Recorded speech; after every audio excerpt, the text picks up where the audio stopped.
Hey guys, back again. We're going to be shifting gears this week and doing something a little different.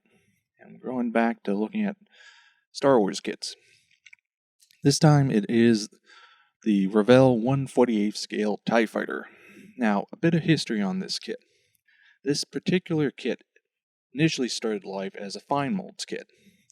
Then, in about 2013-2014 time frame, the molds were bought by Revell with their intention to bring back the line, especially here in the States. It was actually at the Star Wars Celebration where this was announced.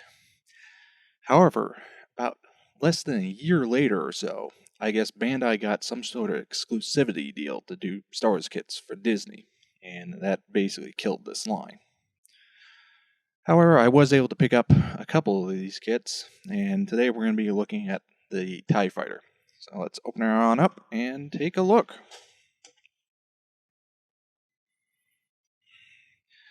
So starting out, first sprue gives us our base, which is a nice inclusion, pretty basic. Just has base itself and a Star Wars logo on it. Not too much there. But it also has two very high quality figures included in 48 scale, both a pilot and an officer figure.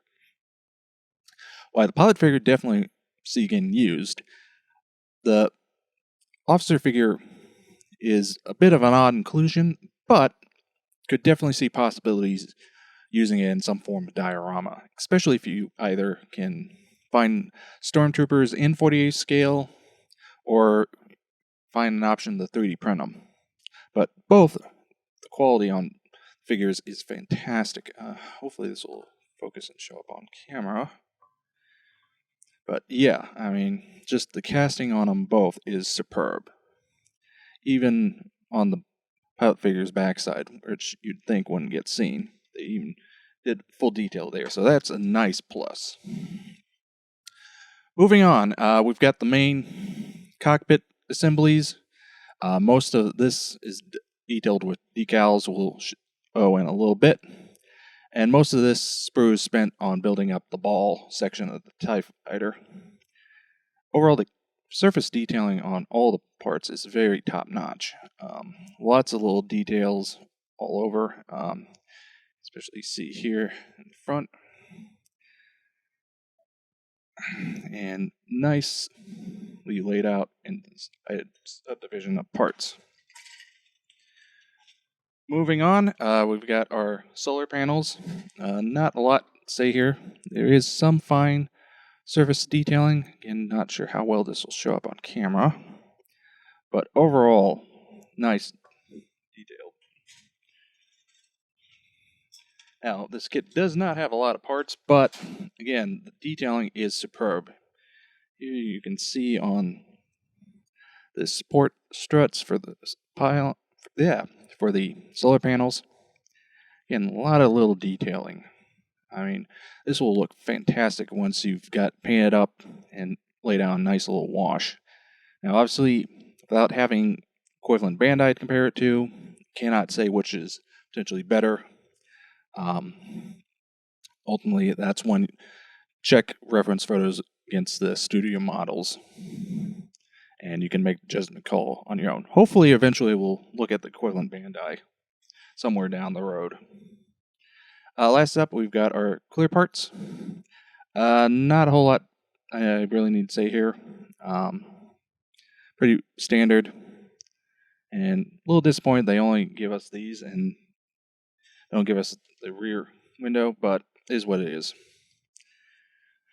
Moving on, as I mentioned, a lot of the cockpit details done with these decals. Getting them aligned will be a little bit of a challenge, but they did it smartly. Instead of doing it as one large one, they did it as individual sections. So that does mean you're going to have to play with alignment, but you're not trying to get a massive decal to sit down into all the little nooks. So it's a catch-22 there.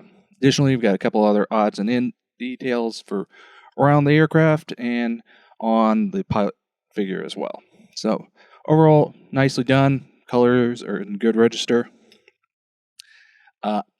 Interestingly, they did give you this decal, which should grab the base because there's no mention of it in the instructions, but should fit on there. But interestingly, on the box, they had the colors reversed. They had the white on black instead of black on potentially a white base. So that's one you need to make your own judgment call. Continuing on, now into instructions. Overall, assembly is pretty basic. There's not a whole lot you need to do. Most of it is detailing, such as painting up the figure and decaling the internals. And beyond that, it's a pretty straightforward build kit. It's almost shake and bake. Just the main thing is getting everything painted in the right order. Beyond that, there's not a lot I can say. They do a fantastic job of telling you what needs painted where, all the details. Really great job. Though I will admit their pinky's a little on the basic side. Would have been nice had they had a few more color references, more specific colors, but is what it is. Now, that's one of the downsides of sci-fi versus real subject is you do lose some of the specifics as opposed to when you have a fantasy subject as opposed to something real life. So overall, I think this kit is really high quality.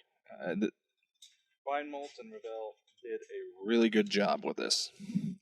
The detailing was smartly done, and the overall assembly is relatively easy. Now, obviously, compared to Bandai, it's not a snap fit. You will have to do gluing and all that.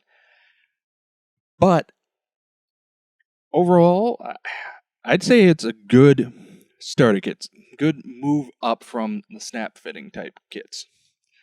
So it is one to consider if you can find it. Unfortunately, these have been out of production for some years now.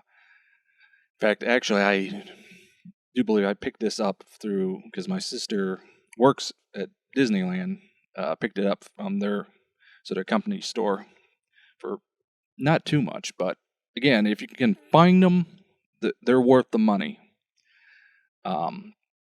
Otherwise, you are going to have to go with the Bandai, and I cannot for life me, and I do not believe this is the case. They make a 48th scale tie. I think the only one they offer is 72nd scale. Hopefully down the road, Bandai will move up to the larger scale as opposed to just giving us the same smaller scale stuff. So that was a look at Revell's 1/48th scale TieFighter kit. Fantastic kit. Definitely one to grab if you can ever find it. So, until next time.